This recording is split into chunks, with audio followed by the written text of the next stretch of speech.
स्वागत है आपका दिव्य हिमाचल टीवी में। शाम के 6 बज चुके हैं और प्रदेश की तमाम खबरों के साथ हम आपके समक्ष आ चुके हैं। कई लेटेस्ट अपडेट्स आज इस बुलेटिन में हम आपके साथ साझा करने वाले हैं। देखिए, बड़ी बात तो ये है कि 18 नवंबर को सीएम सुक्खू की अध्यक्षता में कैबिनेट बैठक होने वाली है। क्या महत्वपूर्ण एजेंडाज इसमें रहेंगे, इससे संबंधित अपडेट हम आपको देंगे।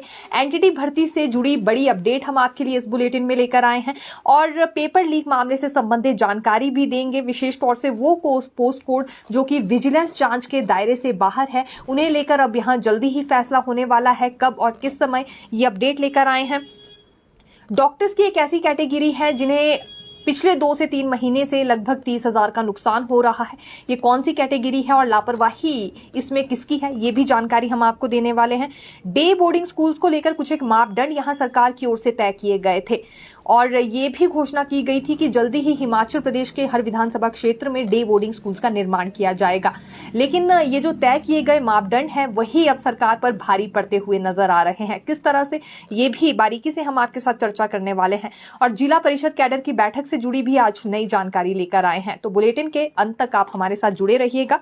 सबसे पहले शुरुआत शिमला के बड़े हादसे से करना चाहेंगे। दरअसल शिमला के चौपाल क्षेत्र में ये बड़ा हादसा पेश आया है और ये सेना में कार्यरत था व्यक्ति जिसकी मौत हो गई है। ये दिवाली के दौरान ही हादसा पेश आया। रात के समय ये व्यक्ति अपने भतीजे के साथ गांव की ओर अपने जा रहा था। शिमला से चौपाल की ओर ये बढ़ रहे थे कि वहीं चौपाल की सड़क में बिल्कुल नर्सरी नामक स्थान पर यह हादसा पेश आ गया। कार इनकी अनियंत्रित हो गई और 30 फीट नीचे जा गिरी है। मौके पर ही जो सेना में कार्यरत व्यक्ति था उसकी मौत हो गई। महज उम्र अभी 34 वर्ष की बताई जा रही है और नाम इनका दिनेश था। दूसरी ओर जो इनका भतीजा था वो बुरी तरह से घायल हो गया है जिसका नाम आदित्य है। ये अभी एक तरह से बच्चा ही था, यानी कि 16 से 17 साल की आदित्य की उम्र बताई जा रही है। इलाज इनका अभी अस्पताल में चल रहा है। तीसरी ओर बड़ी बात यह है कि देखिए, 2 गाड़ियां ये दिवाली मनाने के लिए अपने गाँव की ओर जा रही थी। दूसरी गाड़ी में जो दिनेश हैं जिनकी मौत हो गई है, इनके बीवी बच्चे थे, लेकिन वो गाड़ी सुरक्षित रही और एक तरह से मातम में वो तस्वीरें बदल गई परिवार के लिए। कहां तो दिवाली मनाने जा रहे थे और दूसरी ओर देखिए इस तरह का दर्दनाक हादसा पेश आया कि चंद ही मिनटों में मातम में वो तस्वीरें पूरी तरह से परिवार के लिए बदल कर रह गई। तो ये देखिए, चौपाल से संबंधित अपडेट हम आपके लिए लेकर आए थे। अगली बात सांसद प्रतिभा सिंह से जुड़ी करना चाहेंगे जल्दी ही, क्योंकि ये एनएचपीसी अधिकारियों के साथ बातचीत करने वाली हैं। दरअसल इन्होंने चिंता व्यक्त की है यहाँ जल विद्युत परियोजना पर। ये डुगर जल विद्युत परियोजना है जो कि 500 मेगावाट की है। इसमें काफी धीमी गति से काम हो रहा है, ये प्रतिभा सिंह की ओर से कहा जा रहा है और ये जल्दी है कि रफ्तार इसमें तेज की जाए निर्माण कार्य को लेकर, जिससे पांगी घाटी के लोगों को भी सहूलियत मिल पाएगी वहां पर, क्योंकि विद्युत समस्या खत्म हो पाएगी। दूसरी ओर जो चंद्रभागा नदी है वहां के जल को भी पूरी तरह से दोहन हो सकेगा, लेकिन यह संभव तभी है जब परियोजना पर काम पूरा होगा। तो धीमी गति क्यों है, इस पर ये बिल्कुल एनएचपीसी के अधिकारियों से बात करने वाली है। तेज रफ्तार लाई जाए, इस पर ये सरकार से भी आग्रह करेंगी। आज ये स्टेटमेंट इनकी ओर से दी गई है। दूसरी ओर ओक ओवर से संबंधित आपको अपडेट दे देते हैं, ये क्योंकि सीएम सुक्खू का सरकारी आवास है और आज सांसद प्रतिभा सिंह और लोक निर्माण मंत्री विक्रमादित्य सिंह मुख्यमंत्री का कुशल क्षेम जानने के लिए ओक ओवर पहुंचे थे और दिवाली की शुभकामनाएं भी इनकी ओर से दी गई। हालांकि अभी अगर मुख्यमंत्री के स्वास्थ्य को लेकर जानकारी दे तो वो बिल्कुल स्वस्थ हैं।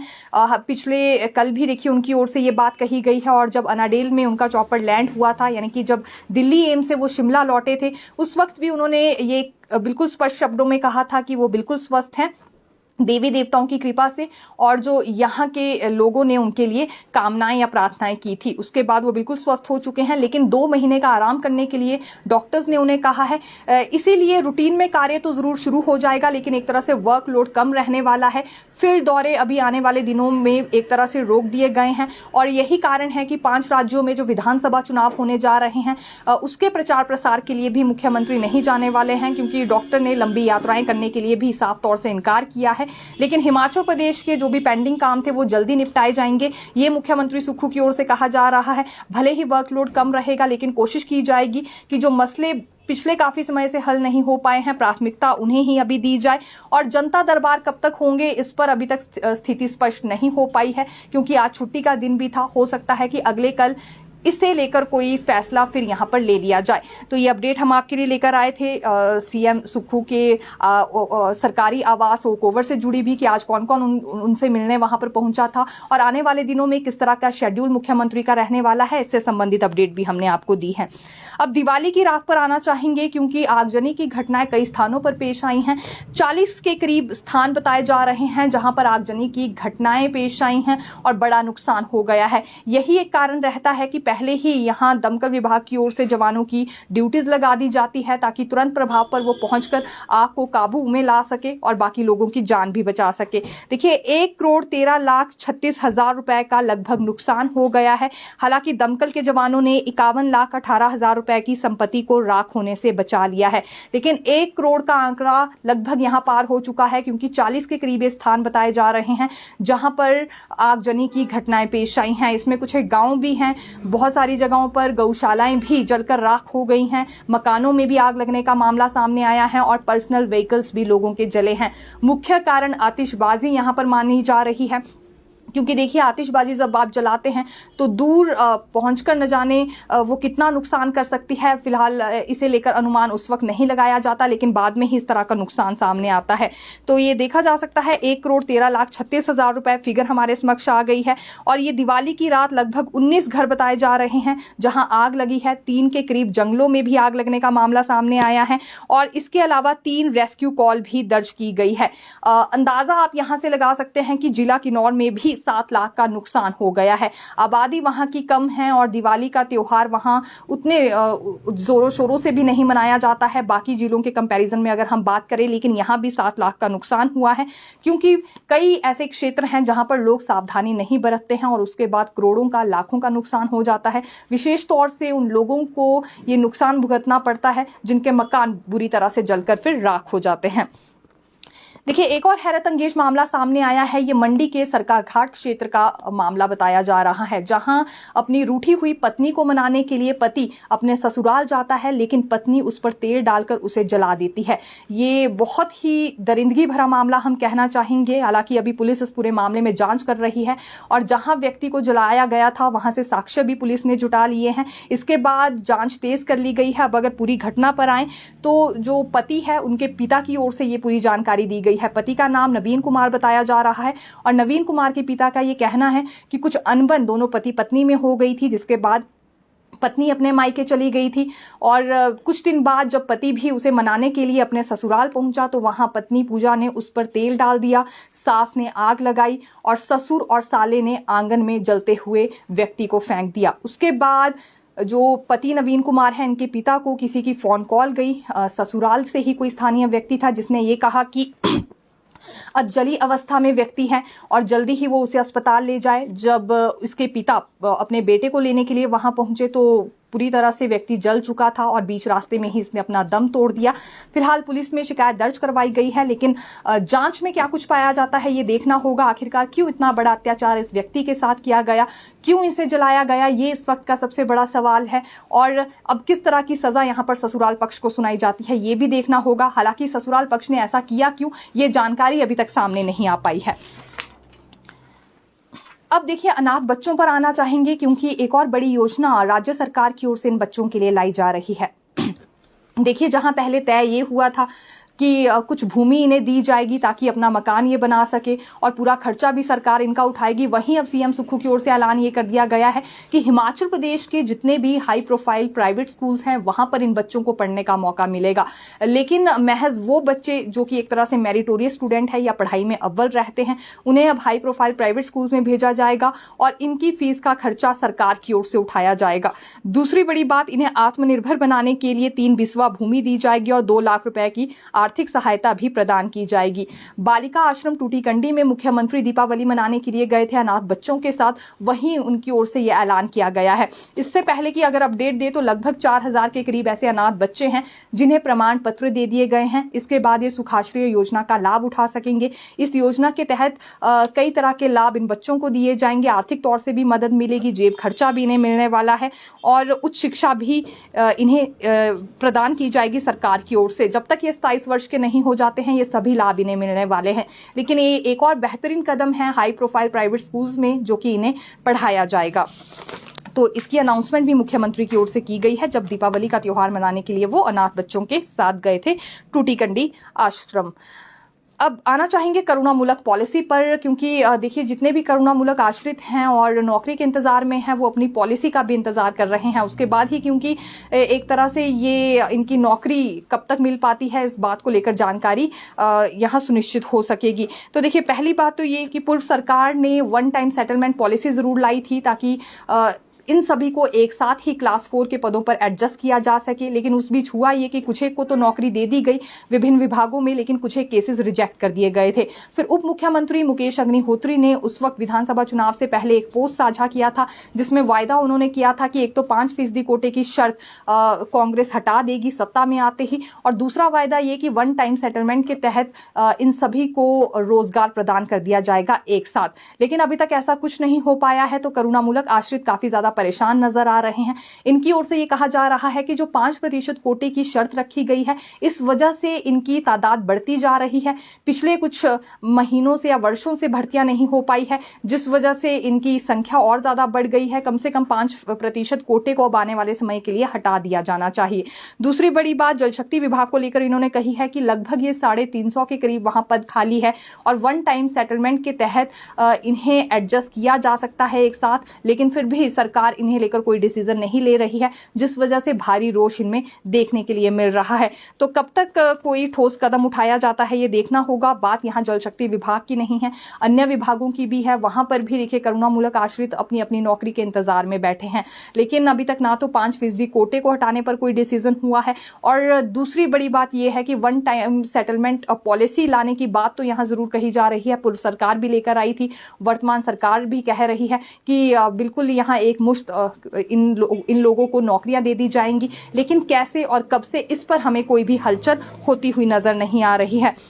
तो अब देखना होगा क्या कुछ होता है। पहले क्योंकि करुणामूलक संघ की ओर से एक बड़ी भूख हड़ताल की गई थी, अनिश्चितकालीन भूख हड़ताल पर ये बैठ गए थे। लगभग 1 साल भी इन्होंने उस हड़ताल में अपना बिताया, लेकिन कुछ लोगों को उसके बाद नौकरियां जरूर मिली, कुछ एक पेंडिंग रह गए हैं। और ऐसे भी मामले हैं जो कि 2018 से पहले के हैं, यानी कि जिन्हें 8 से 10 वर्ष का भी समय हो गया है अपनी नौकरी के इंतजार में, या फिर उससे भी पहले से जो लोग बैठे हैं कि कब इन्हें नौकरियां दी जाएंगी। पीजीटी परीक्षा पर अब आना चाहेंगे, क्योंकि लोक सेवा आयोग ने 13 नवंबर तक इसके लिए आवेदन मांगे थे और ये 585 पदों के लिए ऑनलाइन आवेदन मांगे गए हैं। अभ्यर्थियों की ओर से शिकायत ये की जा रही है कि लोक सेवा आयोग की वेबसाइट चल नहीं रही थी, सर्वर डाउन था, जिस वजह से ये आवेदन नहीं भर पाए। और कुछ एक अभ्यर्थी ऐसे भी सामने आए हैं जिन्होंने एचपीयू का हवाला देते हुए ये कहा है कि पीजीटी के फाइनल सेमेस्टर का रिजल्ट ही अभी तक घोषित नहीं किया गया है, तो ऐसे में पूरे डॉक्यूमेंट्स उनके पास नहीं है सबमिट करने के लिए। देखिए एक तो ये हवाला दिया जा रहा है कि सबमिशन के लिए पूरे डॉक्यूमेंट्स नहीं है, और दूसरी ओर ये हवाला भी है कि लोक सेवा आयोग की साइट डाउन में चल रही है, सर्वर डाउन था, साइट नहीं खुल रही थी, इस वजह से आवेदन नहीं भर पाए। तो कुल मिलाकर सभी अभ्यर्थियों का ये कहना है कि ये तिथि एक्सटेंड कर दी जानी चाहिए। आज हमने जब लोक सेवा आयोग के अधिकारियों से बात की कि ये डिमांड रखी जा रही है क्या तिथि एक्सटेंड की जाएगी, तो इस पर उनका कहना था कि उनके हेल्प डेस्क पर कोई भी ऐसी मेल नहीं पहुंची है जिसमें इस तरह की रिक्वेस्ट की गई हो। यदि अब अगले कल तक ऐसी कोई रिक्वेस्ट की जाती है तो तिथि एक्सटेंड भी हो सकती है। हालांकि इसके अलावा भी वो विचार करेंगे अगले कल कार्यालय में जाकर कि तिथि एक्सटेंड की जानी चाहिए या नहीं। तो ये हम कहना चाहेंगे कि जितने भी अभ्यर्थी हैं हो सके तो आप एक रिक्वेस्ट लेटर लोक सेवा आयोग को भी भेजें, उनकी वेबसाइट पर भी भेजें, और जैसा कि इनका कहना है मेल के जरिए आप ये पत्र भेज सकते हैं ताकि मालूम हो सके लोक सेवा आयोग के अधिकारियों को भी कि बहुत सारे अभ्यर्थी अभी छूट गए हैं। हालांकि देखिए जो हिमाचल प्रदेश विश्वविद्यालय वाले अभ्यर्थी हैं उनका तो ये भी कहना है कि तब तक पोर्टल को बंद ना किया जाए जब तक इनका रिजल्ट घोषित नहीं होता। अब ये रिजल्ट कब तक घोषित होगा कहना काफ़ी ज़्यादा मुश्किल है, और जब तक रिजल्ट घोषित नहीं होगा तब तक इनके पास पूरे डॉक्यूमेंट सबमिशन के लिए नहीं हो पाएंगे। तो ये भी एक अपडेट है, लेकिन ये आप ज़रूर आग्रह लोक सेवा आयोग के अधिकारियों से कर सकते हैं और इस पर विचार भी किया जाएगा, ये भी लोक सेवा आयोग की ओर से कहा गया है। जिला परिषद कैडर पर अब हम आना चाहेंगे, और सबसे पहले तो देखिए आग्रह करना चाहेंगे जिला परिषद कैडर के कर्मचारियों से और अधिकारियों से कि जब भी इस बुलेटिन में हम आपके लिए कोई अपडेट लेकर आते हैं तो पहले उसे ध्यान से सुनिए, उसके बाद जाकर कमेंट सेक्शन में रिएक्ट कीजिए। देखिए इससे पहले जब हमने शनिवार के दिन आपको अपडेट दी थी तो जानकारी ये देनी चाहिए थी कि लगभग 400 के करीब वो कर्मचारी हैं जिनकी सैलरी पूरी नहीं आई है, 22 दिन की सैलरी जिनकी काट दी गई है पेन डाउन स्ट्राइक पर जाने के चलते, क्योंकि इनकी छुट्टियां खत्म हो गई थी। और अब छुट्टियां भी इनकी एडजस्ट नहीं हो पा रही थी, जिस वजह से ये 400 के करीब संख्या सामने आई जिनकी सैलरी काट दी गई है। तो ये हमें जानकारी है कि कुल संख्या 4700 के करीब है, लेकिन हमने महज जानकारी उन कर्मचारियों को लेकर दी थी जिनकी सैलरी काटी गई है। इसलिए ये जरूरी है कि पहले आप पूरी अपडेट सुने, उसके बाद कमेंट सेक्शन में जाकर रिएक्ट करें। 1 वर्ष से ज्यादा का समय हो चुका है हमें जिला परिषद कैडर को कवर करते हुए, तो ये हम हर किस नहीं भूल सकते हैं कि टोटल इनकी संख्या कितनी होगी। लेकिन अगर आप पूरी जानकारी सुनेंगे उसके बाद आपको खबर समझ में आएगी। तो अब अगली जानकारी की ओर चलेंगे जिला परिषद कैडर को लेकर ही, कि देखिए ये अपनी बैठक को लेकर इंतजार में बने हुए हैं कि कब इन्हें बुलाया जाएगा। मर्जर की डिमांड इन्होंने रखी है पंचायती राज विभाग में, और इससे पहले 30 अक्टूबर को बैठक होने वाली थी, लेकिन उस वक्त यहाँ पर अधिकारी भी मौजूद नहीं थे और मंत्री भी नहीं थे, बैठक को टालना पड़ा। फिर निर्देश जारी ये हुए थे कि दिवाली से पहले पहले ही बैठक को लेकर तैयारियां कर ली जाए, लेकिन फिर किसी वजह से बैठक नहीं हो पाई। सचिव और निदेशक फिर यहाँ मौजूद नहीं थे, लेकिन अब पूरी संभावनाएं बन गई हैं कि दिवाली के बाद इन्हें बुलाया जा सकता है और ये कैबिनेट के आसपास की ही तिथि होगी जब बैठक के लिए इन्हें बुलाया जाएगा। इस बार क्या आश्वासन इन्हें दिया जाता है, क्योंकि जिला परिषद कैडर ने यह पहले ही क्लियर कर दिया है कि सीधे तौर पर नोटिफिकेशन इनके लिए जारी कर दी जाए इनके मर्जर को लेकर। बाकी लाभों से इन्हें वंचित रहना पड़ रहा है, फिर चाहे ओपीएस बहाली की बात हो या अन्य वित्तीय लाभ हो, तो जैसे बाकी डिपार्टमेंट्स के कर्मचारियों और अधिकारियों को मिल रहे हैं वैसे ही इन्हें भी दिए जाने चाहिए। हालांकि कुछ एक सजेशंस पहली बैठक में भी जिला परिषद कैडर की ओर से दिए गए थे। अब इन सजेशंस को सरकार कितना सुनती है और अब की बार जो बैठक बुलाई जाएगी कैबिनेट के आसपास, वो देखना होगा कि कितनी ज्यादा सक्सेसफुल इनके लिए रहती है। तो ये अपडेट हम आपके लिए लेकर आए थे। और दूसरी बड़ी बात यह है कि देखिए अभी भी विरोध किया जा रहा है उन कर्मचारियों की ओर से जिनकी 22 दिन की सैलरी काट दी गई है। दरअसल देखिए बहुत सारे कर्मचारी ऐसे थे जिन्होंने छुट्टियां पहले नहीं ली थी, इसलिए उनकी छुट्टियां इस 22 दिन की पेन डाउन स्ट्राइक में एडजस्ट कर दी गई हैं और सैलरी उन्हें पूरी मिल गई। लेकिन 400 कर्मचारी जिला परिषद कर्मचारियों में ऐसे रह गए हैं जिनकी छुट्टियां पहले कंप्लीट हो गई थी और अब उनकी सैलरी काटनी पड़ी है। इसीलिए जिला परिषद महासंघ की ओर से यह आग्रह भी किया जा रहा है कि फिलहाल ये त्योहारी सीजन है और इसमें पूरी सैलरी ही सभी कर्मचारियों को मिलनी चाहिए और ये जो 22 दिन की सैलरी काटी गई है इसे आने वाले दिनों में कहीं एडजस्ट कर लिया जाए, यानी कि त्योहारी सीजन में कम सैलरी ना दी जाए। इसके अलावा जो अगले महीने आएंगे वहां पर अगर इनकी सैलरी काट दी जाती है तो फिर इन्हें ज्यादा संकोच नहीं होगा। तो ये अपडेट हम आपके लिए लेकर आए थे।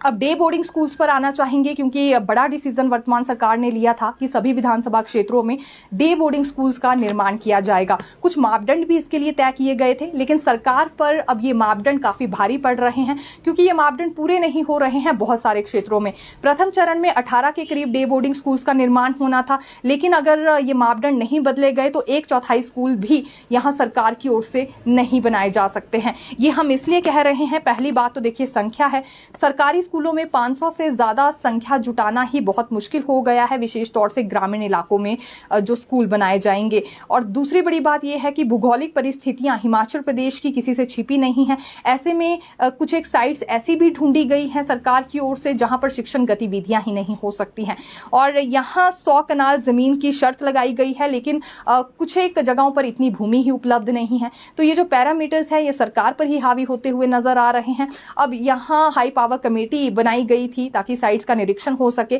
17 जगहों का निरीक्षण तो हाई पावर कमेटी ने कर लिया है और उसी आधार पर ये रिपोर्ट तैयार की गई है कि पैरामीटर्स फिट नहीं बैठ रहे हैं, अब इन्हें बदलना होगा। और ये संभावनाएं अब काफी ज्यादा बढ़ गई है कि जो कमेटी ने रिपोर्ट तैयार की है उसके आधार पर ही कमेटी की ओर से जो रिपोर्ट तैयार की गई है उसके आधार पर ही यहाँ इन पैरामीटर्स को बदला जाएगा और फिर से यहाँ नए पैरामीटर्स हमारे समक्ष आ सकते हैं। अभी देखिए 17 जगहों का निरीक्षण क्योंकि कर लिया है हाई पावर कमेटी ने, 18वीं जगह बच रही है जो कि किन्नौर में है। हर जिला में और हर विधानसभा क्षेत्र में क्योंकि ये कोशिश की जा रही है कि डे बोर्डिंग स्कूल तैयार हो सके, तो बिल्कुल वहां पर भी प्रयास किया जाएगा, लेकिन पैरामीटर्स वहां के लिए भी फिट बैठते हैं या नहीं देखना होगा। अन्य जिलों में तो देखिए कई तरह की शिकायतें अभी हाई पावर कमेटी की ओर से सामने आई हैं। डॉक्टर्स पर आना चाहेंगे। ये देखिए डॉक्टर्स का एक वर्ग है जिन्हें लगभग 30,000 का नुकसान पिछले 2 महीने से हो रहा है क्योंकि रेगुलराइजेशन ऑर्डर्स अभी तक इनके लिए जारी नहीं हुए हैं। कॉन्ट्रैक्ट पीरियड इन्होंने अपने 2 साल का पूरा कर लिया है। ये 140 के करीब डॉक्टर हैं, 2 महीने से ज्यादा का समय हो चुका है लेकिन अभी तक नियमितीकरण नहीं हो पाया है। देखिए अस्पतालों से इनकी लिस्ट निदेशालय भेज दी गई थी, निदेशालय ने सचिवालय भेज दी है, लेकिन सचिवालय स्तर पर ही काफी लेट लतीफी हो रही है। अभी त्योहारी सीजन भी चल रहा है तो तो शायद उस वजह से भी ये रेगुलराइजेशन ऑर्डर्स नहीं हो पाए हैं, क्योंकि छुट्टियां काफ़ी ज़्यादा थी। अब इसके बाद उम्मीद लगाकर ये बैठे हैं कि जल्दी ही इन्हें रेगुलर कर दिया जाएगा, और करना ज़रूरी भी है, क्योंकि हर महीने इन्हें लगभग 30,000 का नुकसान हो रहा है, वित्तीय नुकसान इन्हें भुगतना पड़ रहा है। इसलिए ये मेडिकल एसोसिएशन की ओर से भी मांग उठी है कि 140 के करीब डॉक्टर जो कि विभिन्न स्वास्थ्य संस्थानों में अपनी सेवाएं दे रहे हैं, जल्दी इन्हें रेगुलर किया जाए।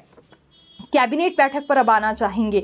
देखिए, क्योंकि 18 नवंबर को सीएम सुक्खू की अध्यक्षता में कैबिनेट बैठक होने जा रही है, और एनटीटी भर्ती एक बड़ा मसला इसमें रहने वाला है। बड़ा हम इसलिए कह रहे हैं क्योंकि इस बार ये तय होगा कि एनटीटी भर्ती हिमाचल प्रदेश में होगी भी या नहीं होगी। दरअसल ना होने की संभावनाएं इसलिए बढ़ गई हैं क्योंकि आंगनबाड़ी वर्कर्स को इसमें पहले प्राथमिकता देने की बात हो रही थी, लेकिन महिला एवं बाल विकास विभाग की ओर से साफ तौर से ये कह दिया गया है कि वो अपने आंगनबाड़ी वर्कर्स को नहीं देने वाली हैं। वैसे ही उनके पास इन वर्कर्स की संख्या कम है, तो एनटीटी भर्ती के लिए आंगनबाड़ी वर्कर्स को ना लिया जाए। अब दूसरी ओर वो महिलाएं बच जाती हैं जिन्होंने एनटीटी डिप्लोमा किया हुआ है, लेकिन एनसीटीई की अधिसूचना के अनुसार 2 वर्ष का डिप्लोमा जरूरी है, और इन महिलाओं के पास 1 ही वर्ष का डिप्लोमा है। इसमें भी बहुत सारी महिलाएं ऐसी बताई जा रही हैं जो कि मान्यता प्राप्त संस्थान से ये डिप्लोमा लेकर नहीं आई हैं। तो ये एक बड़ा प्रश्न चिन्ह यहाँ पर लग जाता है कि कैसे फिर इन महिलाओं को इस भर्ती में मौका दिया जाए जब इनके पास डिप्लोमा या सर्टिफिकेट ही मान्यता प्राप्त संस्थान से नहीं होगा और महज 1 वर्ष का ही होगा। दूसरी ओर आंगनबाड़ी वर्कर्स को वैसे ही अब इसमें नहीं लिया जा सकता, ये महिला एवं बाल विकास विभाग की ओर से रोड़ा फंसा दिया गया है। तो अब ये एनटीटी भर्ती करनी है तो फिर कैसे की जाएगी, इस पर चर्चा होगी। और अधिकारियों की ओर से देखिए फिलहाल मशवरा ये भी दिया जा रहा है कि अभी एनटीटी भर्ती को ड्रॉप भी किया जा सकता है। हालांकि देखिए पिछले कुछ वर्षों से इसे लेकर केंद्र की ओर से बजट भी जारी हो रहा है, और हर बार ये बजट लैप्स हो जाता है क्योंकि भर्ती ही नहीं हो पाती। अभी प्री प्राइमरी कक्षाओं को पढ़ाने का जिम्मा जेबीटीज को दिया गया है, तो अब आगे किस तरह से इस पढ़ाई को कंटिन्यू किया जाएगा, क्या जेबीटीज को ही मौका मिलेगा या फिर ये एनटीटी भर्ती होकर रहेगी, तमाम सवाल है, और इस कैबिनेट में इन सवालों का जवाब मिलने वाला है। ये शिक्षा मंत्री रोहित ठाकुर की ओर से जानकारी हमें मिली है। दूसरी बात पेंडिंग रिजल्ट से संबंधित हम करना चाहेंगे, क्योंकि देखिए बहुत सारे पोस्ट कोड्स ऐसे हैं जो विजिलेंस जांच के दायरे से बाहर है, लेकिन फिर भी रिजल्ट घोषित नहीं हो पाया है।